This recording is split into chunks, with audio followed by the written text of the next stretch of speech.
Halo teman-teman, kembali lagi bersama aku di sini. Aku dapat request dari teman-teman semua buat nge-review ICE Institute. Banyak tuh yang nanya, apa sih ICE Institute itu? Review dong, Del. Apa itu ICE Institute? Bagaimana cara kita join ICE Institute? Terus ada nggak panduannya? Sebenarnya panduannya itu mungkin ada ya, tapi kadang-kadang biasanya setiap semester itu pasti diperbaharui dan panduan yang sebelumnya itu udah nggak bisa dibuka lagi. Makanya aku bilang nggak ada panduannya. Jadi seperti itu. Oke, kita overview sedikit tentang ICE Institute ya. Jadi ICE Institute itu em, kita bisa ikut kursus. Jadi kayak kita tuh seolah-olah kursus tapi secara online. Kalau kalian tahu Coursera, pernah ikut Coursera, dia mirip banget sama Coursera itu. Jadi kita tinggal ngerjain soal-soal, terus nanti kita tinggal klaim sertifikat dari ICE Institute ini. Nah, ada dua cara kita untuk ngeklaim ICE Institute ini. Ada yang secara bayar, jadi kita bayar kursusnya itu. Kemudian ada juga yang kita di-invite oleh kampus. Nah, kalau yang di-invite oleh kampus, eh, secara otomatis berarti kita ini kayak seolah-olah mendapatkan pertukaran pelajar, tapi kita tetap kuliah seperti biasa karena ini tuh sistemnya adalah online. Inilah kelebihan dari ICE Institute. Nah, di sini aku dari semester kemarin itu udah nampung sekitar 18 atau 20 SKS-an deh kalau nggak salah. Aku di sini ngambilnya BMC, Digital Marketing, Indonesian Cuisine, Pengantar Ekonomi, dan satu lagi itu ada di email ya, karena dia dari UT. Nah, kalian kalau kalau masih bingung, itu tuh dari mana sih? Jadi setiap matkul itu pengampunya dari berbagai universitas. Nah, ada dua lagi nih perbedaannya, skala nasional dan skala internasional. Mungkin ada di sini. Ada dua skalanya, ada yang skala nasional dan skala internasional. Ya sama ya, kalau misalnya kita mau ngambil yang internasional, itu kita butuh sertifikat yang menyatakan bahwa kita itu fluent dalam bahasa Inggris kayak IELTS, TOEFL atau TOEFL ataupun ini Duolingo test. Kalau nggak salah ketiga-tiganya boleh. Ada yang satu lagi tuh aku lupa, tapi boleh. Asalkan kita tuh punya sertifikat yang valid dan diakui oleh dunia internasional seperti itu. Nah, ini kalau misalnya mau dilihat, ini ada beberapa katalog yang biasanya dipakai, tapi jarang sih orang-orang makainya. Lebih kebanyakan orang itu nge-review dari yang udah pernah ngambil ICE Institute itu, dimana yang gampang dan mudah untuk eh, dikerjakan. Oh ya, menjawab pertanyaan juga. Kayaknya aku bakal bikinnya overview aja ya semua terkait ICE Institute ini. Tapi misalnya ada yang kalian itu belum paham atau kurang dari penjelasan aku, bisa di komen aja biar nanti dibikin video nextnya. Nah, kalau bagi mahasiswa IPB, salah satu yang penting banget buat ketika kita mengambil KRS dan saat pengisian SC itu jangan lupa buat ngambil yang namanya kode mata kuliahnya itu kalau nggak salah eh XC 0, susah banget terusnya, 002 ya. Jangan yang 001, soalnya kalau 001 itu tidak bisa dikonvers nanti pas kegiatan outbound gitu ya. Nah, kalau udah, nanti kita tinggal nunggu pengumuman dari pihak kampus. Biasanya eh, pengumumannya itu, semisal nih kayak kita udah kuliah 1 bulan nih, misalnya Januari, nanti Februari baru ada pengumumannya.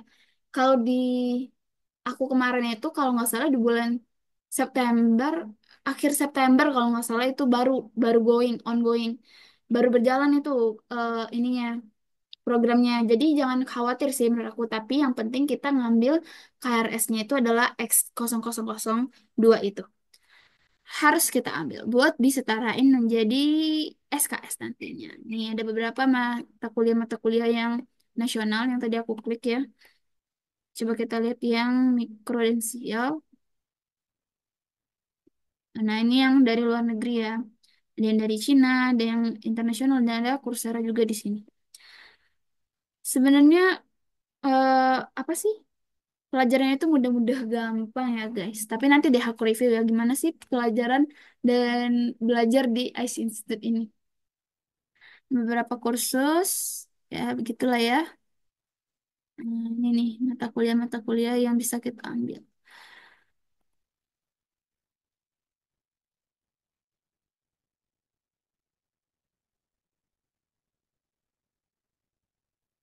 Oke guys, jadi nanti kalau kita di IPB tadi ya jangan lupa buat ngeisi di KRS itu ini mana ya kodenya.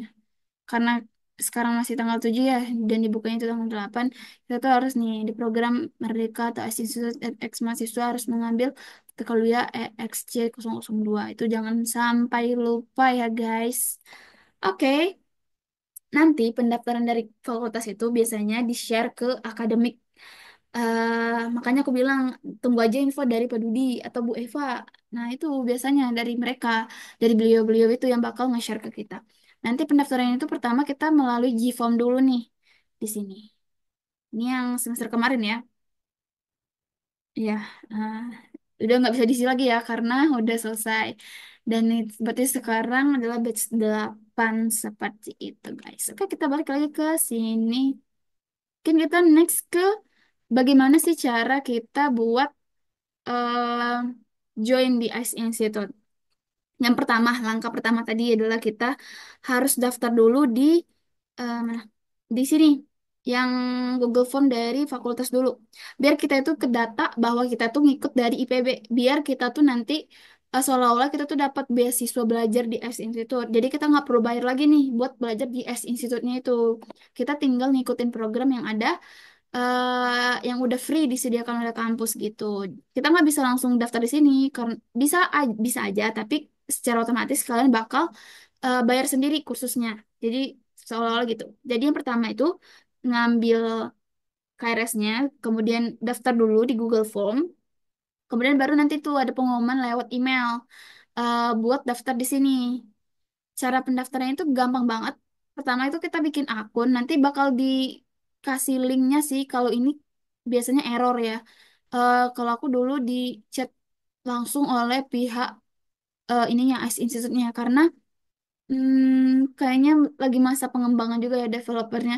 Jadi dikirim secara PC buat disuruh bikin akun di sana. Gitu deh.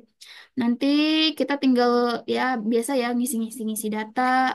Ini data-data seperti ini, username, password, full name, nama universitas kita, NIM, terus ini ya biasa ya. Nah, terus nanti kita udah deh masuk ke akun email yang telah didaftarkan, klik link aktivasi. Nanti tinggal disuruh aktivasi, terus udah selesai. Tinggal ke tahap pembelajaran. Udah gampang banget. Jadi nanti semisalnya, ya sayang ya, karena nggak kebuka ya. Sebenarnya tuh nanti di dalam link ininya, ICE Institute-nya itu kita disuruh milih mata kuliah apa yang mau kita ambil. 5 maksimal kalau nggak salah. Itu kita juga bisa ngambil di luar dengan syarat kita harus punya sertifikat internasional itu.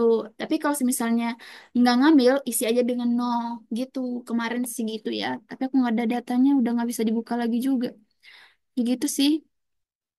Terus kalau udah kita bikin akunnya, nanti bakal ada pengumuman eh matkul yang kita ambil itu secara di link drive biasanya dikirim oleh pihak IPB sih. Kemarin oleh pihak IPB. Jadi kita tahu tuh apa aja yang bisa apa aja yang kita dapat. Nah, nanti secara otomatis dia bakal masuk ke oh, tadi ya loading. Nah, dia akan masuk secara otomatis ke profil kita seperti ini. Ntar ya guys, loading. Nah, dia akan masuk secara otomatis ke akun kita seperti ini. Karena ini yang aku ambil ya, yang empat ini, yang satu lagi itu ada di email. Nggak akan aku buka karena ya banyak ya emailnya. Jadi ini contoh ya. Oke, kita masuk ke review bagaimana sih pembelajaran di ICE Institute ini. Oke, ini sudah. Ini nilainya 98 ya. Kalau kita setarakan di PB udah nilainya A ya. Kok kok jadi ke sertifikat ya? Coba ini.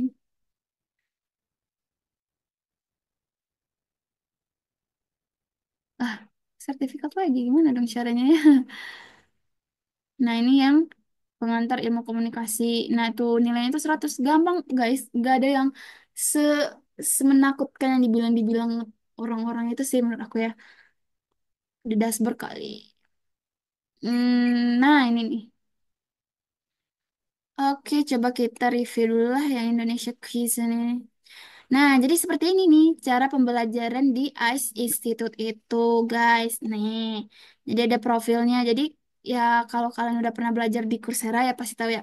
Harus kita cek, bukan kita yang cek sih, maksudnya kita harus ngikutin step by step. Jadi harus dari season 1, season 2, harus semuanya itu kita pelajari sampai ada muncul si centangnya ini. Kemarin itu sebelum aku selesaiin, itu tuh belum ada nih centang-centang hijau ini. Jadi harus diselesaikan dulu. Diselesaikan dulu satu persatu sampai selesai sampai final course. Nanti ada di sini tuh eh ini kayak UAS, UAS atau UTS. Tapi itu bisa dilakukan kapan aja dan di mana aja. Bisa dalam 1 bulan itu selesai semuanya. Tergantung dari kitanya sih, kita serajin apa dalam mengerjakannya. Jadi tergantung dari kitanya lagi nih belajar di sini. Ini tuh melatih kita buat mandiri ya, karena memang betul-betulan kita tuh harus memanage waktu untuk belajar di hari Sabtu dan Minggu. Nggak harus Sabtu dan Minggu ya, disclaimer.